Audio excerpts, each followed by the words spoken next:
To the ancient Greeks, Colchis was a sinister, alien land, ruled by a cruel king, Aeetes, whose power depended on keeping the Golden Fleece. They called his city Aea, and they placed it somewhere in the waterways and lakes behind the coast. But was it a real city?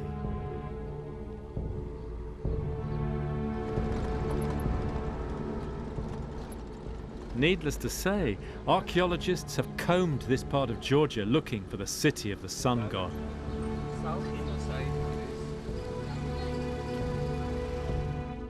In the 1870s came rumours of fabulous finds near the town of Varni.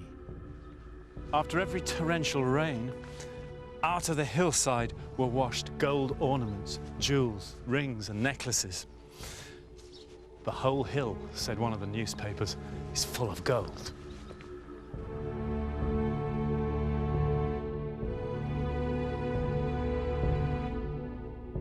The gold of Colchis even drew the legendary excavator of Troy, Heinrich Schliemann, the man who found the jewels of Helen and the mask of Agamemnon. Perhaps Schliemann hoped to find the Golden Fleece itself.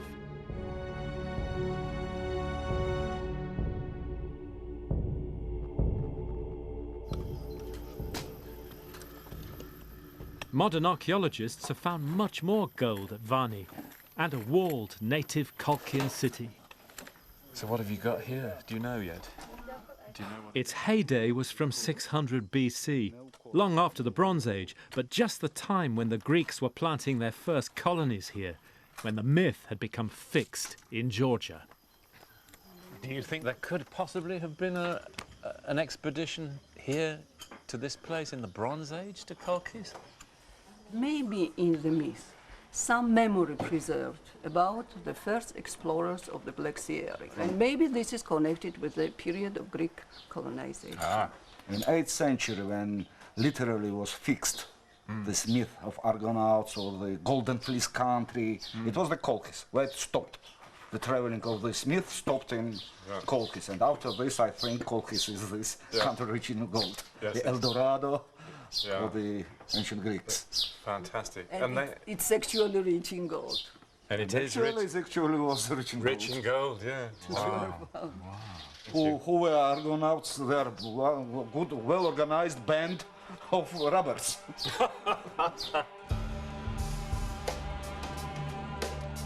A band of robbers?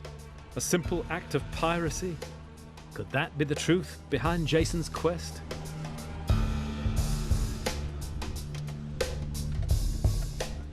Quite a nice town, isn't it? A Roman writer says that in his day the descendants of King Aeetes still ruled here and mined gold in Sphani, today's Svaneti.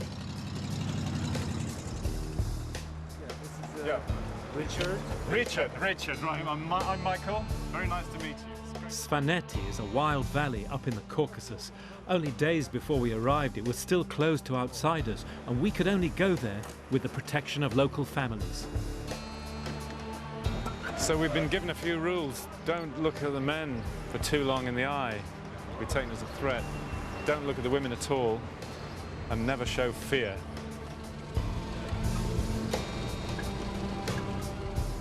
Heracles no doubt said the same thing to Jason.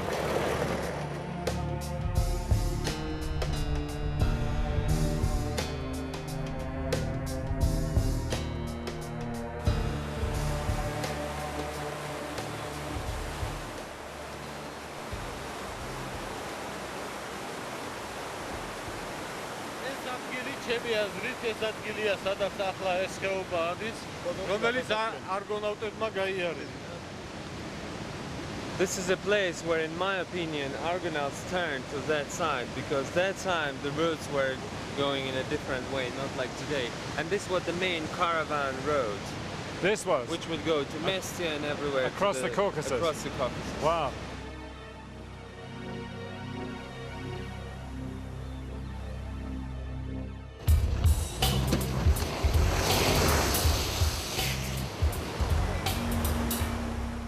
Up here, the Greek writer Strabo offers another explanation of the legend. He says they panned for gold using fleeces. You create a kind of wooden box, you put the branches in at the bottom, when you put the fleece in and pin it down, you put the whole thing into the water, so the water rushes through it like a little sluice. This is the gold, like top quality. We call it bajarlo. Dinari danari. It's from this river, yes. Another little clue to add to the myth, isn't it? Correct. Thank you. Thank you very much.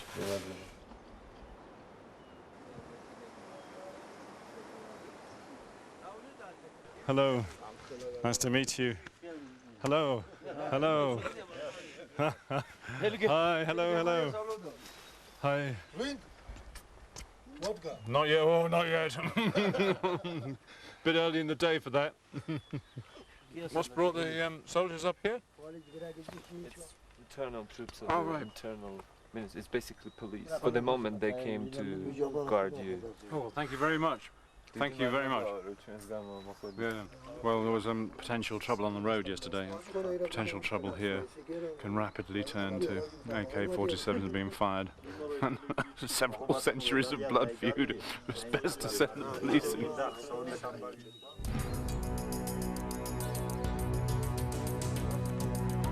Hello. Hi, guys. Hello. Here in Svaneti, you can still get a sense of the Kolkis portrayed by the Greek and Roman writers. It's just fantastic, isn't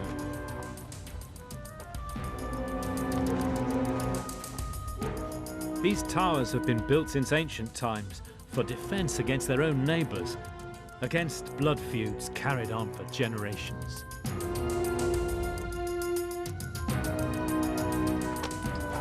To the ancient Greeks, this was the very image of the barbarian.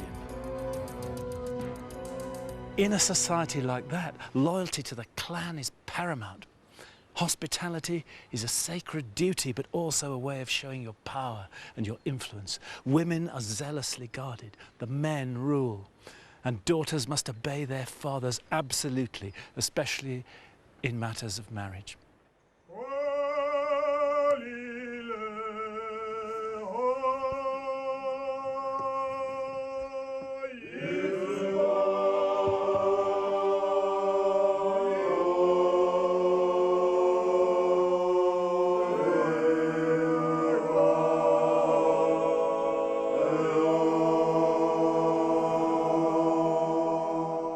Svaneti is so isolated that although they're Christian up here, songs and beliefs still survive from the pagan past. Songs like this, an ancient hymn in praise of the sun god. Sort of thing Jason might have heard.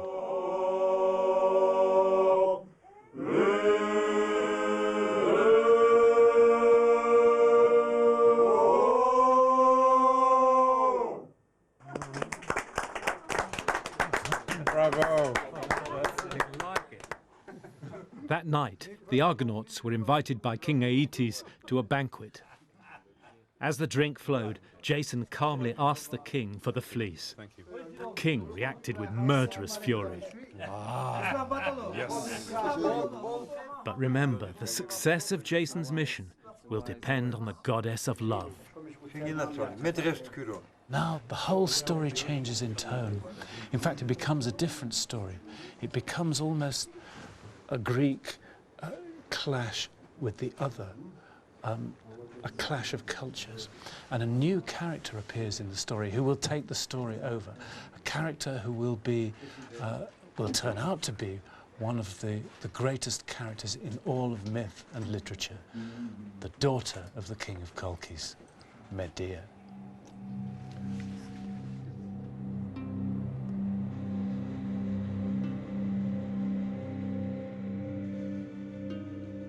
Now an oracle had foretold that if King Aeetes were to lose the fleece, he should forfeit his throne. He wanted to kill Jason then and there, but he could not break the law of hospitality. So he too set Jason a task that none but the gods could hope to fulfill. In my meadow, I have 2 fire-breathing bulls, he said. Yoke them, plough the field, sow it with dragon's teeth, and then defeat the army that will spring from the ground. Do this, and I'll give you the fleece.